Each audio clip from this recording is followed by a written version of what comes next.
I heard one of our colleagues across the aisle just say, well, yes, Article 1, Section 8, Clause 11 does give Congress the exclusive plenary comprehensive power to declare war, and not the president, and we could be debating it, but the president's already taken us to war, so it's too late. It would undermine the cause for us to debate it. What a humiliating, self-defeating argument for a member of the Article 1 branch of Congress to be making. Don't you understand? That destroys our power to declare war. If any president can plunge us into a war and thereby defeat our exclusive plenary power over it.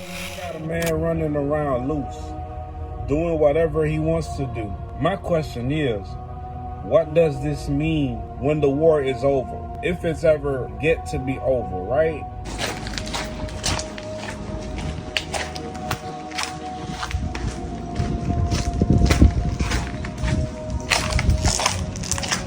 As long as Iran exists, America, right, will always have an enemy. Washington, D.C. want to go to war with Iran. They want to go to a war with Iran so badly. There's no other logical conclusion other than the fact that we have left them there as bait to be killed by Iranians at the time and place of their choosing so that we can continue to escalate towards a conflict with Iran. This is who we are serving. This is who we go to work for every day. We wake up. Right now, the ships cannot make the passage because they're being attacked, and the risk is too great.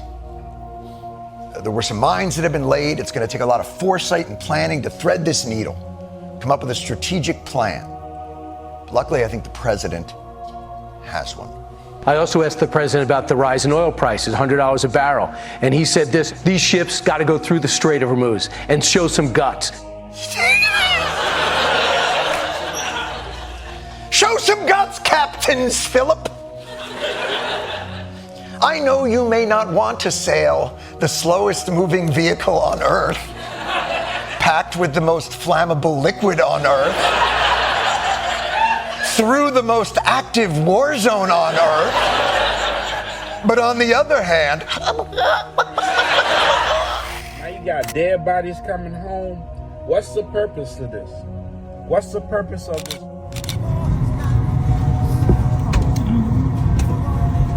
The consequences of this war are real. Why are our sons and daughters coming home in caskets for Israel? I witnessed this coming home to the Bay Area yesterday, and it was so heartbreaking.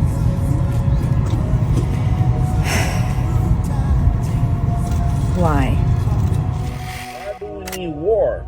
Why do we have to operate on oil?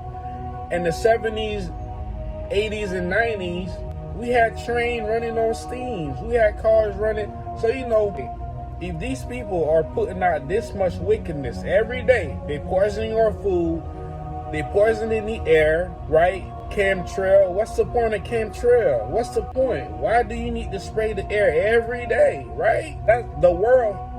The whole world fell for a lie. You see how these people are behaving. Now ask yourself, are these God's people? Think about it now. They have no plans. Mr. Netanyahu said the other day he's been waiting 40 years to launch this attack. And he finally found an American president in Donald Trump who was stupid enough and reckless enough to do it. The Trump administration has no plan. They've never had a plan. Their rationales shift day to day. They have no end game.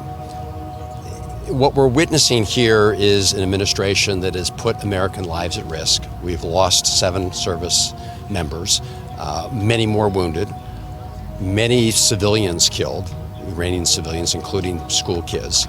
And they can't tell the American people what this is all about. This is making our country less.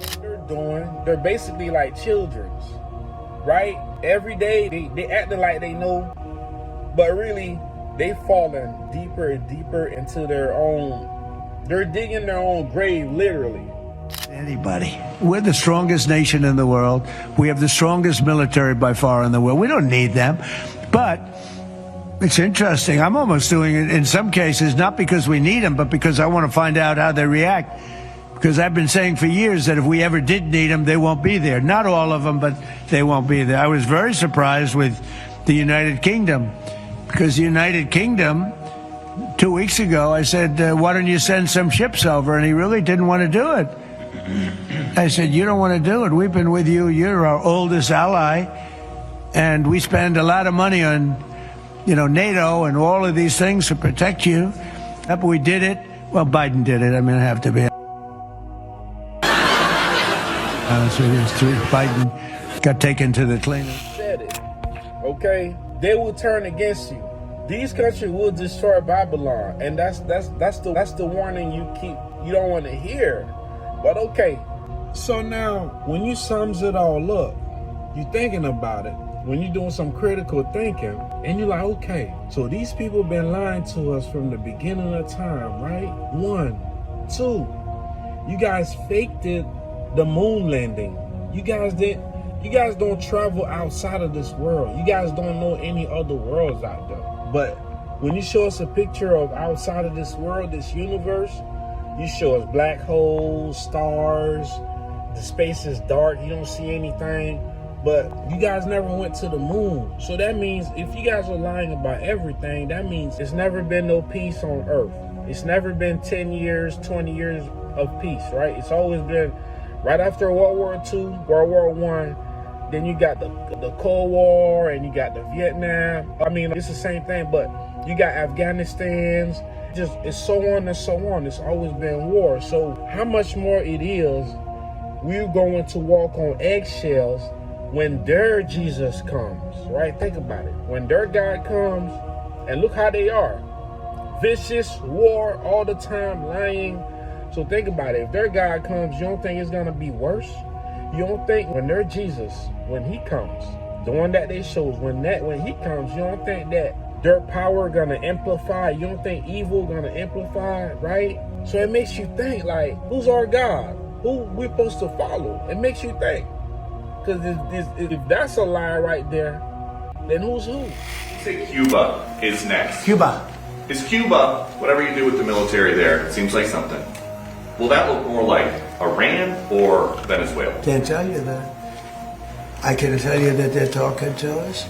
It's a failed nation. They have no money, they have no oil, they have no nothing.